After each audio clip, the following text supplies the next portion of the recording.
clarify any uncertainty during the presentation, and we can reserve some 5-10 minutes at the end of the talk for additional Q&A. The floor is yours. Hello everyone, thank you very much for inviting me to present my ongoing research. I'm very happy to see some familiar faces that Pani Olena, Pani Tatiana, that I met last year when I was writing my dissertation, and I found that the National Bank actually cares about topics that I study. So that inspired me to come here and get more feedback on my current research. So this paper is about employment and productivity effects of so-called round-trip FDI. So what motivates this research is the big literature showing that foreign investment leads to better firm performance. And there are lots of governments that are trying to attract foreign direct investment with the hope that they will bring new technology, create more jobs, bring advanced human capital practices. But the problem is that some of this foreign investment is not actually foreign, but rather a domestic investment that channeled through third countries, usually tax havens, and then reinvested back in form of FDI. So the problem is that these are not foreigners who are coming to Ukraine, investing in Ukraine, and we should care what effects do they have on productivity of firms that invest into. So for the people that are not familiar with this issue, I usually show the picture of one small building in the Cayman Islands, and there is some evidence that there are 12,000 corporations registered in this building. So my question is, are these shell companies able to create improvements in the domestic companies they acquire? So why would domestic investors do this, right? Why would they round trip through tax havens? So first motivation, which is well known in Western world, is to avoid taxes, right? Because these tax havens usually offer very attractive tax regimes, and to shift some profits, they would establish shell companies and use them in this way. Other motivation includes secrecy, to conceal identity of the owner, right? If some, for example, politicians or other people don't want society to identify these companies with them, they would hide their ownership through tax havens. But also, in addition to this, there may be motivation to legalize some proceeds of corruption by moving money abroad and then legalizing them back in form of FDI. Other less known motivations are access to better legal systems for the country like Ukraine, poor property rights protection. Having investors from country like Cyprus will allow you to access, to be able to dispute investment settlements, investor-state settlements in the foreign courts compared to going to Ukrainian courts that are more likely to be corrupt. And finally, there's some evidence that these practices may involve motivations such as access to better developed capital markets that allows to raise capital abroad, and then in this way to increase productivity. Please feel free to interrupt me anytime, because this topic is not that well known, and maybe you have some questions during my presentation, so I don't confuse anyone. Okay, so then you know why round tripping is happening, but the question is, should we care about this? Is it relevant to countries other than Ukraine, or for Ukraine specific? So the problem is that this topic is very difficult to measure and to observe. Right? From the motivations, you know that there is secrecy is the motivation, so the ownership chains will be constructed in a way to conceal a real owner. But OECD using data for several OECD countries that already report FDI by ultimate ownership, they find that 5% on average in OECD countries is due to round tripping, which looks like a small number, right? But if you like, for developing countries, unfortunately we don't have data on ultimate ownership for this data, but there were some attempts to estimate the extent of this phenomenon. For China, they say that it's around 25-50%. For Russia, it may be up to 70%, as the National Bank of Ukraine estimates. In some years, it can reach up to 32% of FDI stock in Ukraine, which is a big number to care about. So again, what are the implications of this type of foreign direct investment? Unfortunately, this investment is maybe more likely to be neither foreign nor direct nor investment if these are just change of ownership. Possibly, if these investors are coming to Ukrainian companies, most probably they will not have any productivity effects because, again, if these are domestic owners, there should be no technology transfer, no new management practices, and no requirement to adhere to some international standards, and they provide no market access. Solomiya, I have a quick question here. So this 5% from the OECD, Yes. are there any studies that show us how firms behave under these two different scenarios? So what is the productivity employment of 95% compared to this 5%? Is it something we hear about? Right, so the problem is that there are no studies. So some people are trying to estimate the extent of this phenomenon, but there is no research on studying effect of round-trip FDI for performance. So we don't know if it's good or bad. That's where my paper fits to so us. We don't have a benchmark against which we can... No, unfortunately, no, we don't. Because, again, no data is becoming available only recently, and there are some studies trying to use... I'll come back to this later. So measurement challenges. So as I mentioned, round-trip FDI is not observed, and because secrecy is one of the reasons why they do it.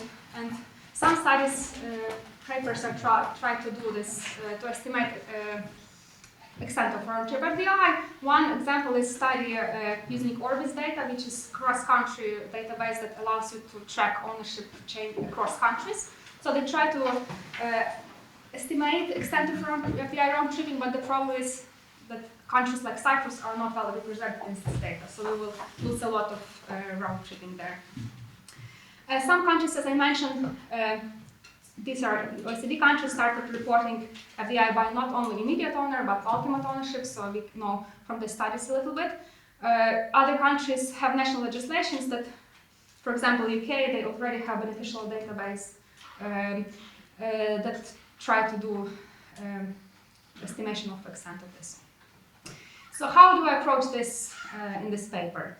In this paper, I study FDI from tax havens as a proxy for round-tripping, right? So I assume that all FDI from Cyprus, from British Virgin Islands, I call them round-trip. There are several motivations why I do this.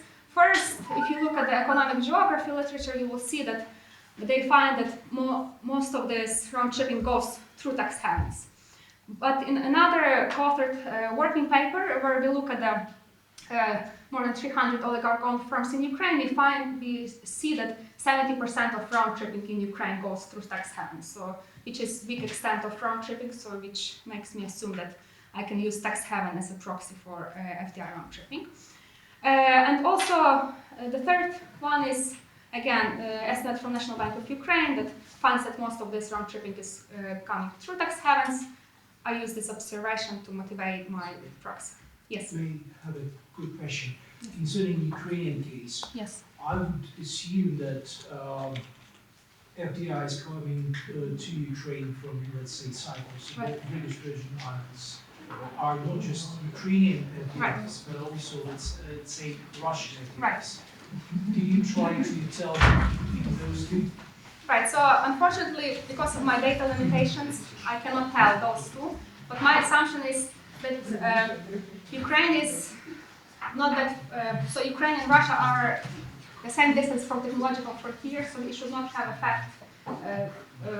So if these are Russians or Ukrainians going through Cyprus, they should have the same effect on productivity of firms, no matter if it's Ukraine or Russia. That's my assumption, but you will see my estimates, and so I cannot tell, right? So in this paper I cannot tell. I need better data to tell this.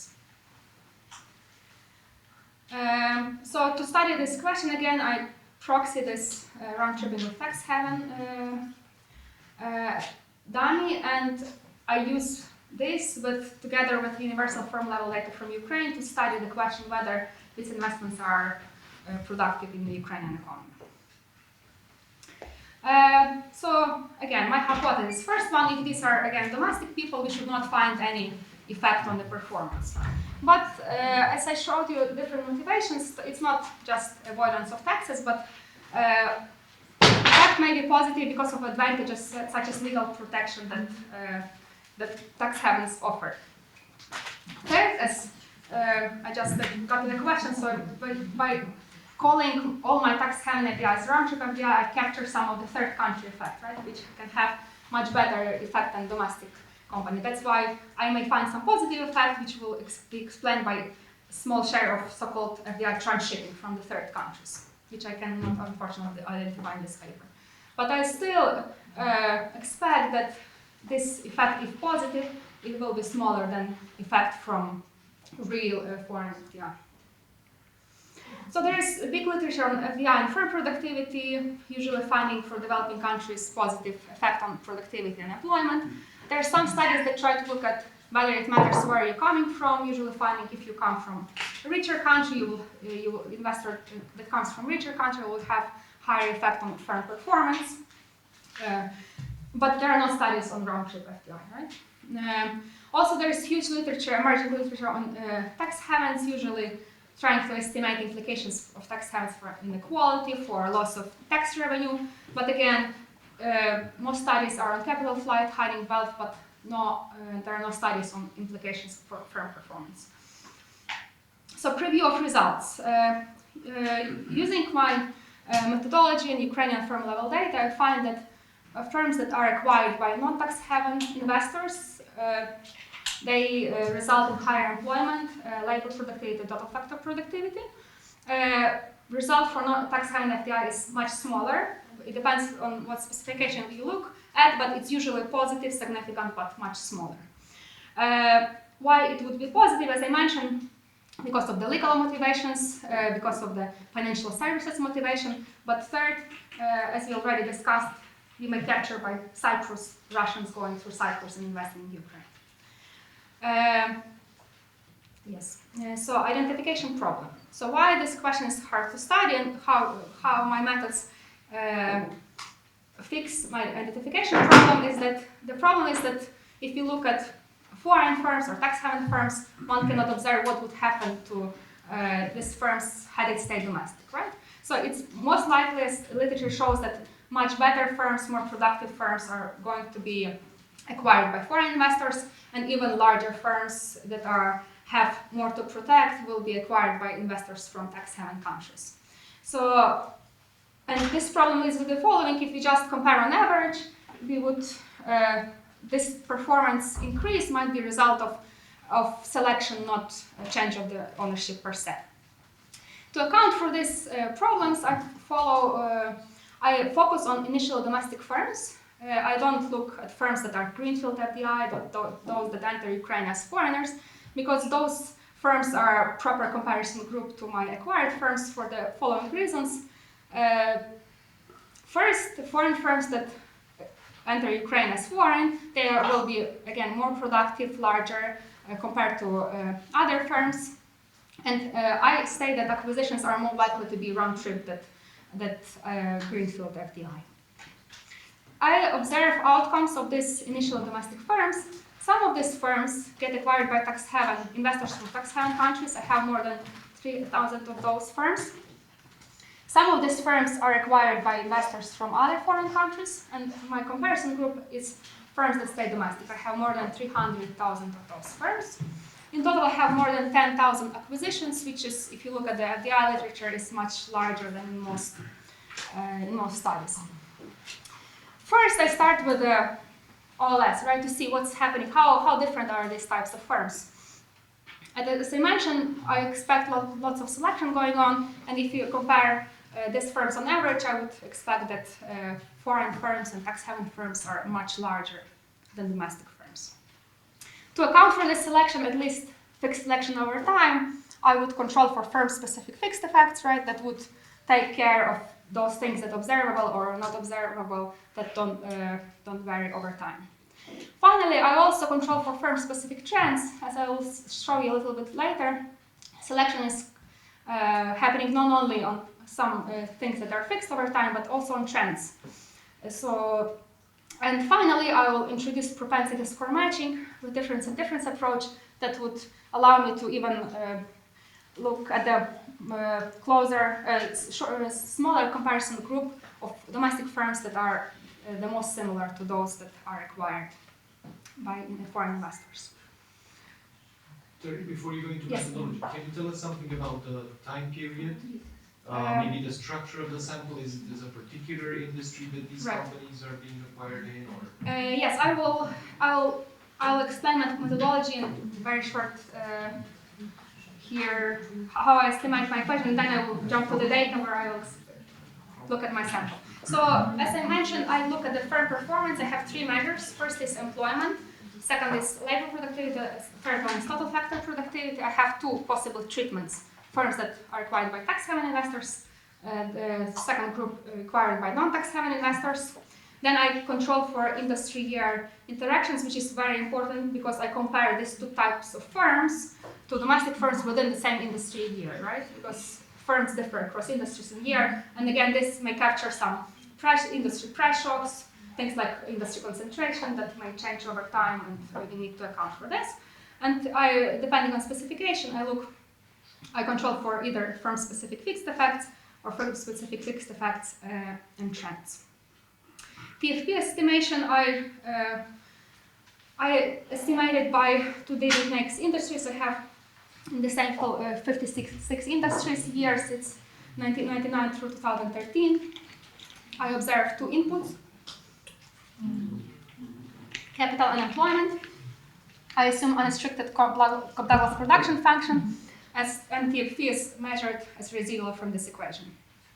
So for some years I also have material cost, but unfortunately it's not available for the whole universe of firms after 2010, so I don't include this input in TFP estimation. So data. I use so-called universal firm level data from two sources. First one, enterprise performance statement, and second one is balance sheet. I also use data from foreign direct investment from 10ZZ form, which allows me to identify country of investor, and it has quarterly reporting.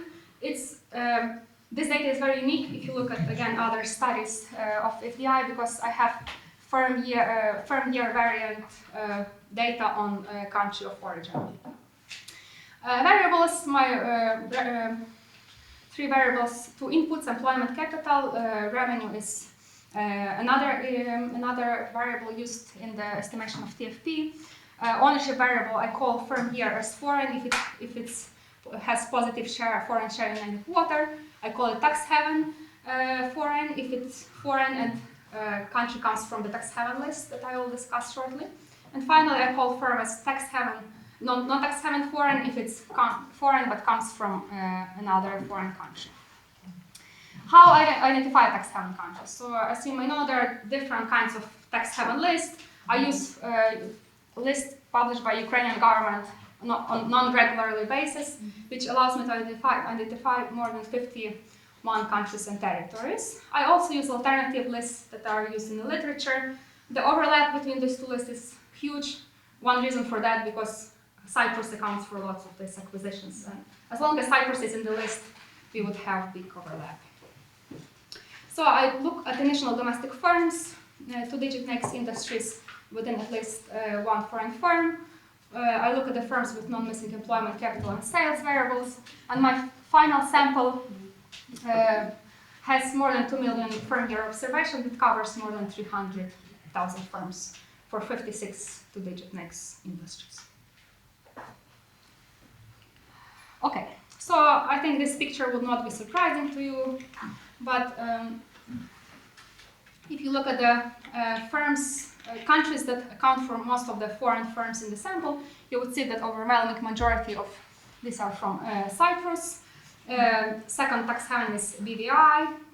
Other non-tax-haven countries that account for a big share of firms are Russia, UK, US, Germany. And if you just look at the number of firms accounted by these 6 tax-haven countries, they account for 33% of total foreign acquisitions, which is big number to care about. Also, the share of foreign firms in sample is increasing. So blue line is share of all foreign firms, green line is share of non-tax haven firms, although share of tax haven firms is the lowest, but it's increasing over time, which allows me to identify my effects. You may also ask about what industries are this firm in. So here I look at each sector's number of firms in each sector and what's the share of tax haven and non-tax haven firms in these sectors. And these are the sectors with the largest share of offshore firms. So these are, although a small sector, mining, but it has the largest share of tax haven acquired firms. Also, big sector is financial activities, where offshores are very well represented. If you look at the scale by employment, again, you would also get electricity, gas, and steam sector, but also financial services is overwhelming majority of those firms. Manufacturing, it's much smaller, but still large, but manufacturing sector is large sector in terms of employment, so it would account for a big share of Ukrainian economy. Here, you look how different these three group of firms. So first column reports summary statistics on always domestic firms. So if you compare first column and second column, these are always domestic firms, and if you compare for other foreign firms, you would see that foreign firms are much larger, more productive, have higher revenue, sales than domestic firms. But there are also very interesting differences between firms that are not acquired by non-tax haven investors and tax haven investors. So you would see that firms that are acquired by tax haven investors are even larger, even more productive, which was surprising to me, and they have larger revenues. So this table informs that we have to account for these differences when estimating my effect. Yes. The sales can be split between local sales and exports? Not in this data, not in balance sheet data. Yeah, I wish I could do that, but unfortunately, with my data, I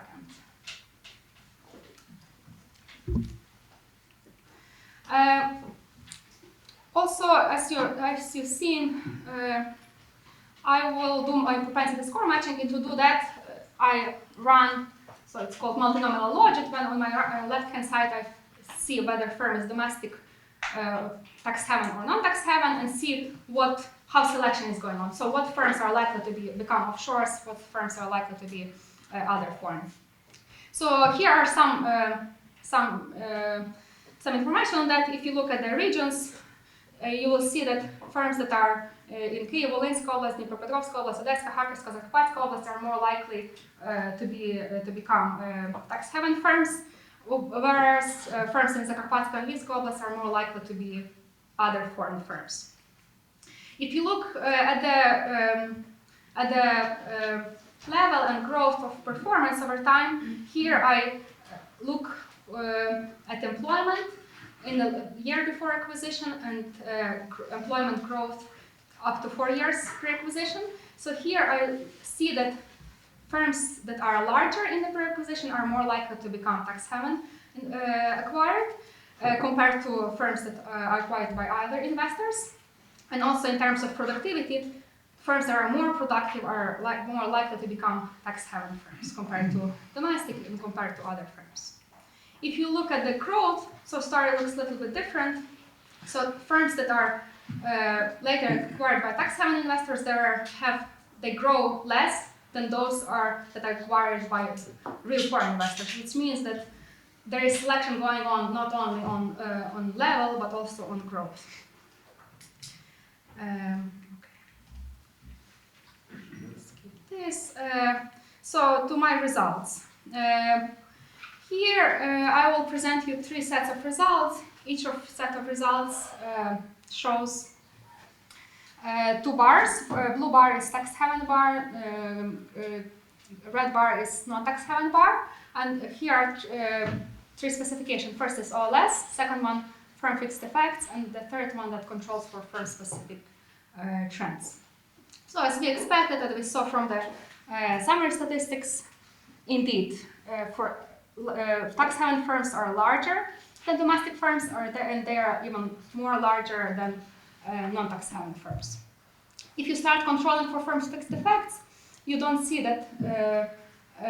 You see that coefficients drop a lot, and now non-tax haven foreign have larger effect on employment, and the difference is significant at 5% level. So, if we properly account for selection, firms that are acquired by real investors have higher effect on employment in post-acquisition period. So what is the interpretation exactly of the coefficients? So this is so fixed effect is so let's see, if you get acquired by non-tax haven investors, you are 30%. If you look at fixed effects, 30% have higher employment compared to your pre-acquisition period. So it's as a result of acquisition, your employment increases 30% on average in the post-acquisition period. So we always, our comparison group is domestic, but with firm fixed effects you compare within yourself and within, yes. And the last one is about controlling for firm-specific trends. So here it's more restrictive, right? Because we allow the selection on firm-specific trends, and here we only see effect on non-tax haven firms. So you might say that controlling for firm-specific trends is very demanding, because you have, like, each firm has to have its own trend. But I believe that I'll show you propensity score results, which are my preferred specification. But you can see that effect differs if you include those. And results are very similar for productivity and total factor productivity. Again, OLS, we see lots of selection going on. With firm fixed effects, non-tax haven investors have higher effect, but as long as you include firm-specific trends, you have a higher gap. The same with TFP, but again here, even if you control for so many things, you still find positive but smaller effect for tax haven FDI. So there are some benefits of being involved in these practices. So as I mentioned, in addition to these three methods, OLS, controlling for firm-specific fixed effects and firm-specific trends, I also do propensity score matching. So how I do it, I start with multinomial logic, which guides my selection. So from this multinomial logic, I know who is likely to become these two types of firms. I match on, as I showed you, I matched on pre-acquisition level of economic variables such as TFP employment, but I also take care of selection based on growth in the up to 4 periods pre-acquisition. So I allow them to be the same in the pre-acquisition period. I also exact match on 2-digit industry and years, so which means that I always compare firms within the same industries and years, and I only look at the firms that are 5% within bandwidth, which means that firms that are similar based on propensity scores within 5%. So these are very similar firms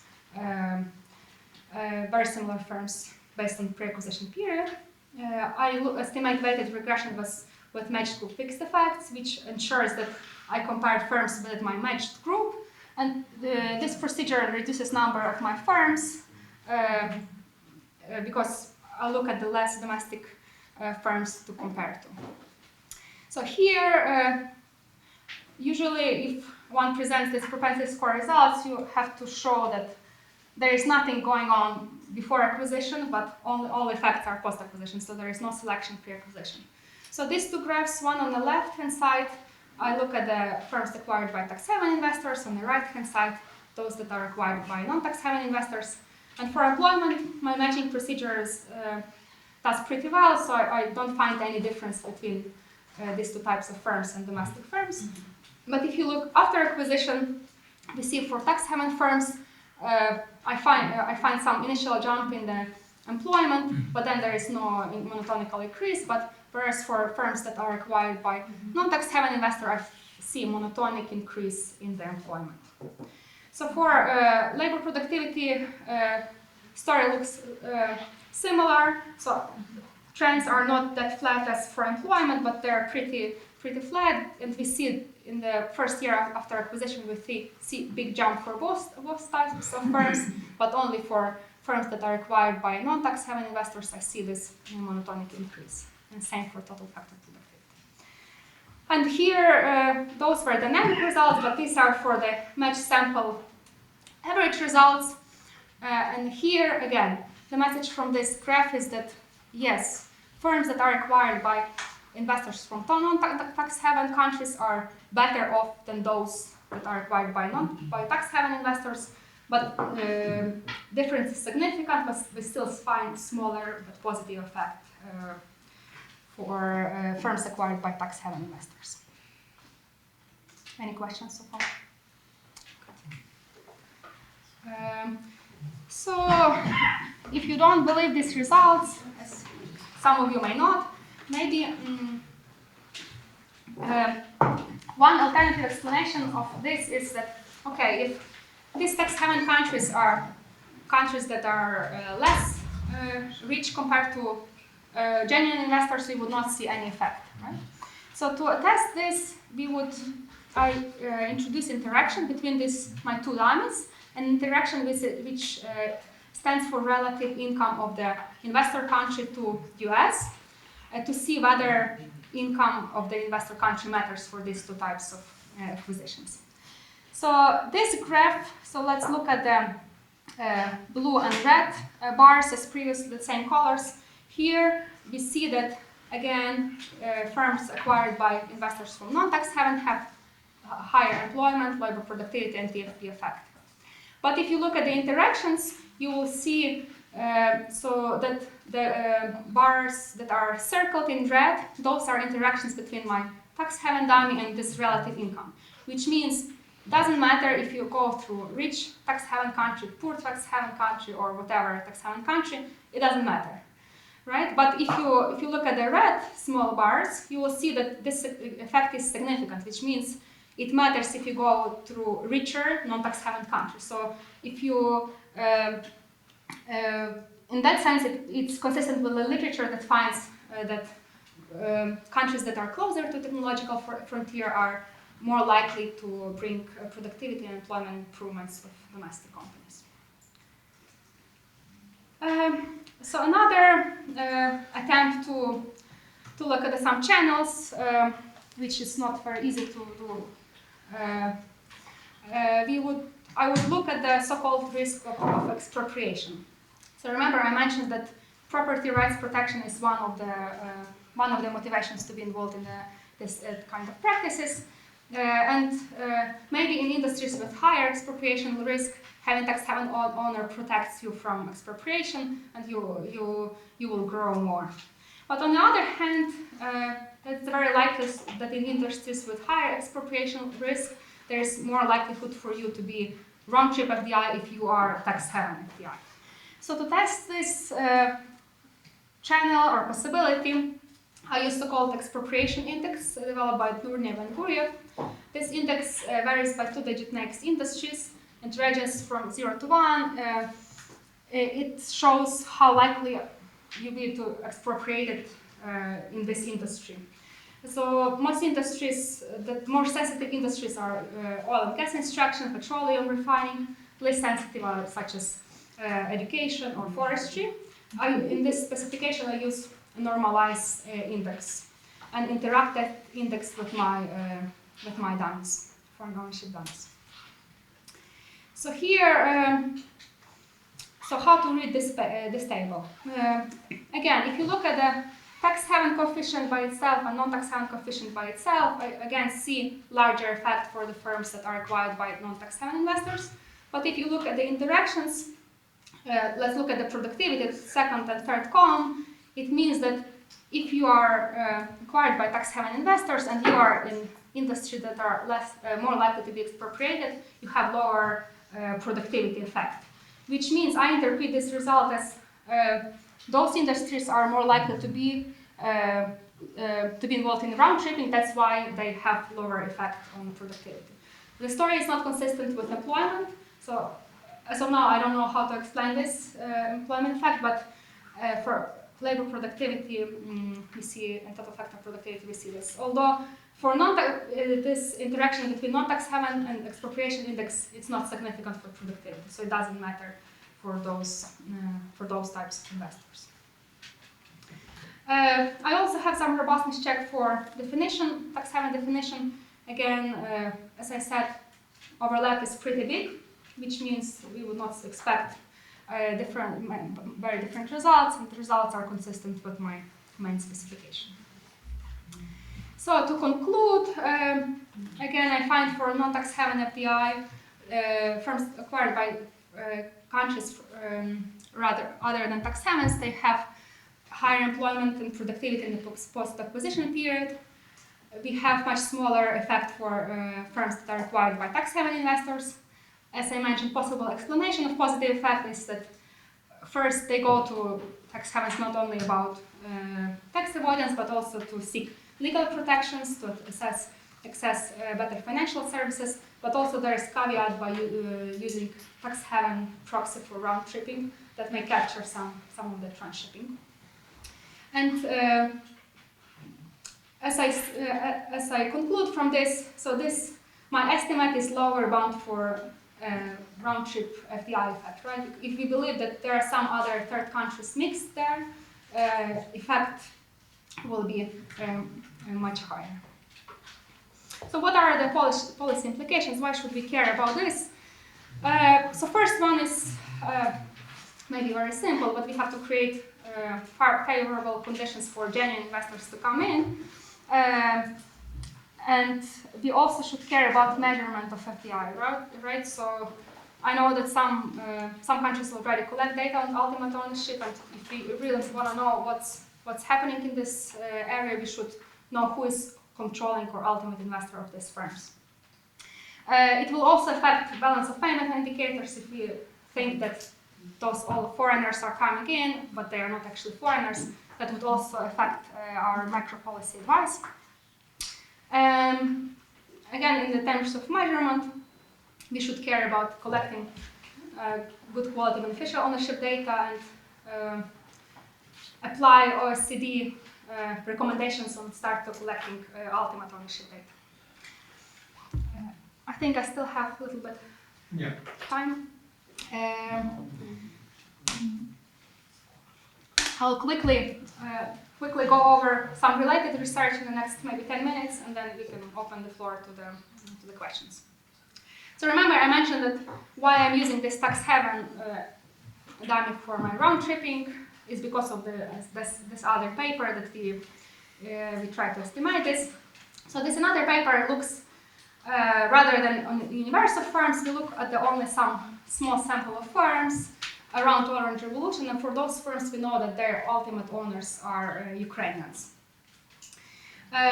So in this paper we study ownership patterns of Ukrainian oligarchs just before and after Orange Revolution, and for this project we use data from investigative journalists and firm registries to identify and characterize ownership chains of more than 300 key enterprises.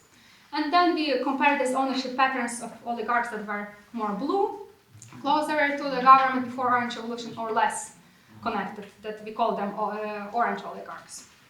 And then we examine changes on ownership right after Orange Revolution. So the idea is that we call it obfuscation, or using of shell companies, will increase for less politically connected firms, because if you are less politically connected, you're more likely to hide your assets.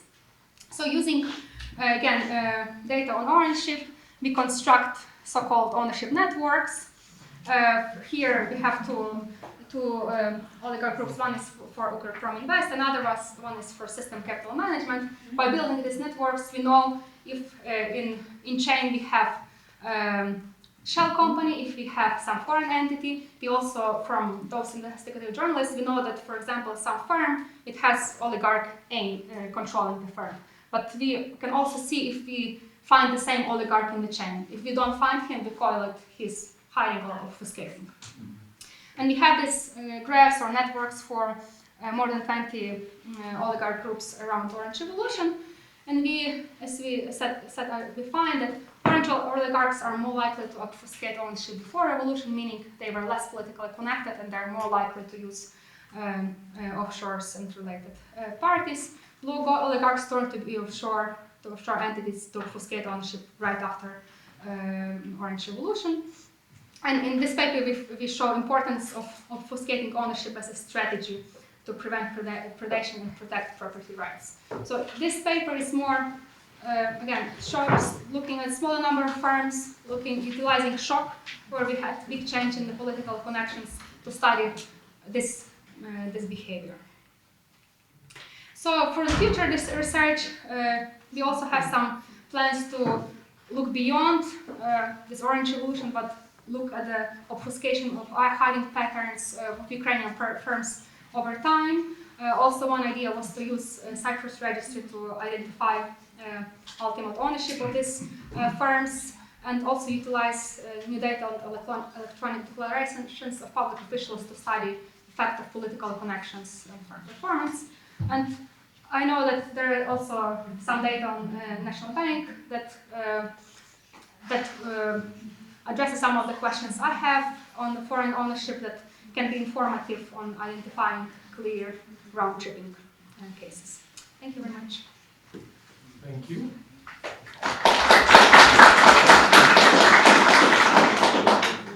There are any questions?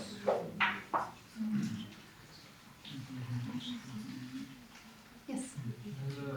I will take some of that, but have you used some method like all you can takes for estimation of the, because I think it's more classical than less. Right. I haven't, but I plan to do different 50 estimations to compare. Because now, like compared to this, it's very basic, but I will try to estimate.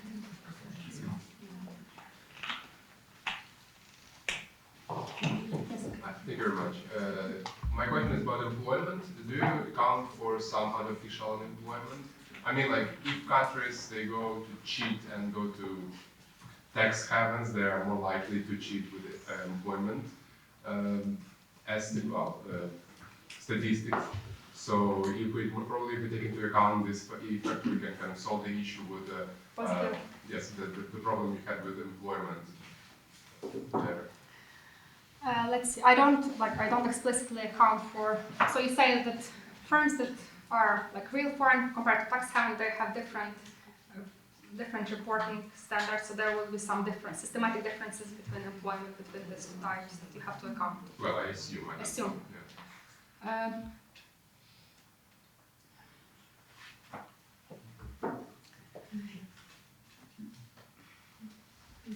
I'm just thinking whether my